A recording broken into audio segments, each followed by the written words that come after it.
Tila buong bayan daw ay nakikisayaw sa tugtog ng disco tuwing alas 6 ng gabi sa North Cotabato. Ang mahiwagang tugtugan, palaisipan daw sa mga residente kung saan nagmumula tuwing Sabado. Ang paniwala, disco raw kasi ito ng mga elemento.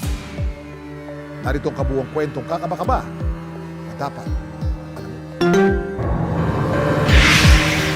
Ang mga residente ng Magpet, North Cotabato, nakakarinig umano ng tila mahiwagang tugtugan sa magkaibang barangay. Ang kanilang hinala, tunog umano ito mula sa disco ng mga elemento. Kwento ng residente ng Magpet na si Frances. Kilapot daw ang kanilang nararamdaman tuwing maririnig umano ang kakaibang tunog sa kanilang lugar. Di ko ma-point out, di rin ma-point out ng kapitbahay ko. Sa nabasa ko sa mga comment, yun nga, meron daw kababalaghan na nangyari. Dati pa daw yan kaso walang social media noon. Ngayon lang meron, so nalaman namin na hindi lang pala siya Magpet poblasyon, buong Magpet pala siya, buong barangay ng Magpet. Paniwala daw nila, sinyales umano ito ng isang paparating na trahedya.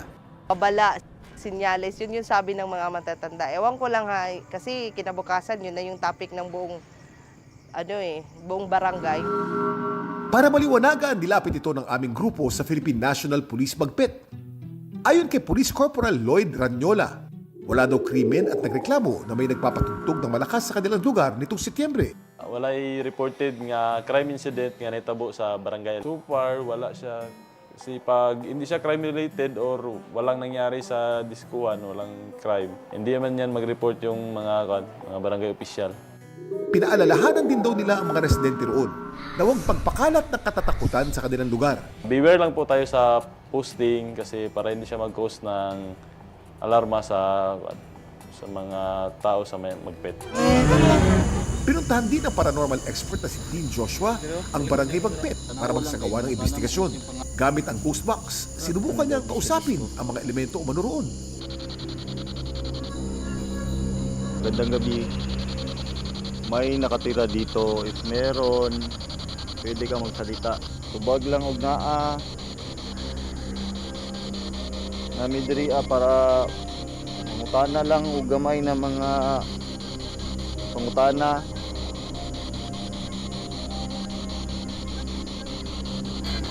Ito to? Cake. Klaro to nimo cake. Sa paglipot ni Dean Joshua sa lugar, kinumpirma niya na may malakas umanong enerhiya ng mga elemento na nagmumula raw sa sapa. Possible na marami kasi kahanan man nila ito.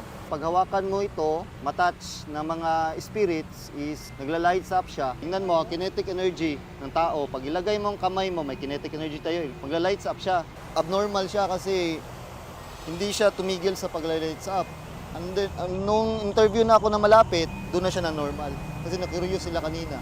Ano tong mga nilagay ko dyan sa baba? Siguro, try nila.